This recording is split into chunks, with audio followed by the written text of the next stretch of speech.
Director যে message দিয়েছেন সেটা হচ্ছে যে রাজধানী কালো টাকার খনি।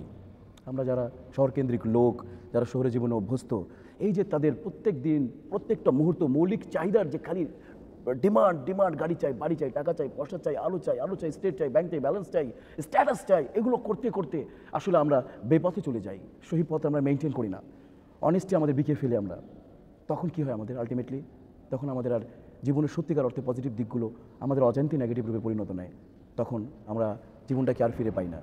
এই ছবির মূল মেসেজ ডিরেক্টরের হচ্ছে যে আসলে মৌলিক চাহিদা মানুষের খুব সামান্য, মানুষ যদি ইচ্ছা করে তাহলে ওর মধ্যে চলতে পারে। এই ছবি বিগত 20 বছরে আনকাট পাস হয়েছে। একবার দেখে ডিসিশন নিয়েছে যারা সচিব ছিল, সেন্সর বোর্ডের টোটাল হাইয়েস্ট মেম্বার ছিল দিন 20 দিন, তারা ছবি দেখে একবারে বলে দিয়েছে আনকাট পাস।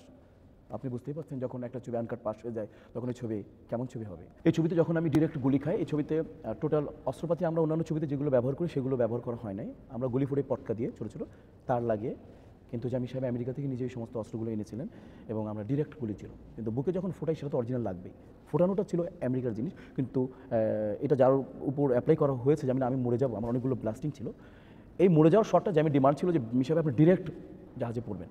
আপনারা যারা 20 বছরের রাজধানীর মতো সিনেমা একটাও আসেনি যে সিনেমাটা একবারে দেখেই অমনি চলচ্চিত্র কর্মীরা থেকে শুরু করে যারা সেন্সর বোর্ডে সবাই একবারে সেন্সর দিয়ে দিয়েছেন। তো মিশা সওদাগর কিন্তু তার একটা ইন্টারভিউতে কিন্তু এই কথাগুলো বলেছেন, রাজধানী সিনেমার স্মৃতিচারণ করেছেন এবং প্রায় 22 বছর আগের ইন্টারভিউ। এবং এই ভিডিওটা পুরোটা আপনারা আশা করি দেখবেন যে 22 বছর আগে একজন মিশার যে ফিলোসফির যে চিন্তাধারা, দেখেন কত শুদ্ধ করে কত সুন্দর করে কথা বলছে। হয়তো এই চিন্তাধারার কারণে কিন্তু মিশা এখন অব্দি ওইভাবে লং টাইম রান করে যাচ্ছে এবং হয়তো মান্না থাকলেও সে ওইভাবে লং টাইম রান করে যেত। এবং এই যে তার যে চিন্তা ভাবনা, এবং দেখেন কত সুন্দর বাচন ভঙ্গি দিয়ে ইন্টারভিউটা বললো, পুরো কথাগুলো বললো যে রাজধানীতে যখন মান্নার সঙ্গে সে স্ক্রিন শেয়ার করেছিল এবং এখানে প্রায় বন্দুকের শট, প্রায় সব শটগুলো প্রায় অরিজিনাল শট দেওয়া হয়েছিল।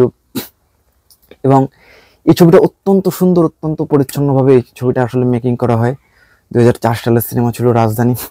তো আপনারা হয়তো জানেন যে এই ছবিতে মান্না এবং তার একটা পেয়ার ছিল। এবং এই ছবিটা আসলে আপনি যদি ওই টাইমে যদি হিসাব করেন, ওই টাইম হিসেবে কিন্তু একটা টপ নচ ফিল্ম, এবং ওই টাইমে হিসাব করলে কিন্তু ছবিটা বেশ ভালো একটা সিনেমা আমার মনে হয় রাজধানী।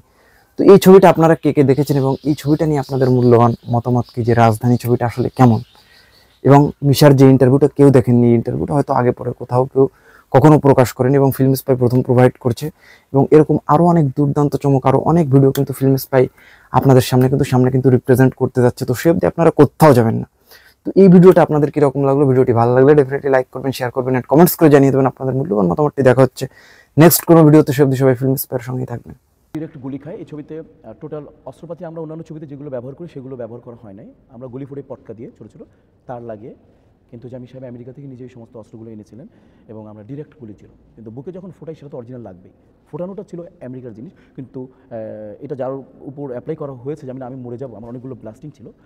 এই মরে যাওয়ার শটটা যে আমি ডিমান্ড ছিল যে মিশাবে আপনি ডিরেক্ট জাহাজে পড়বেন। আপনারা যারা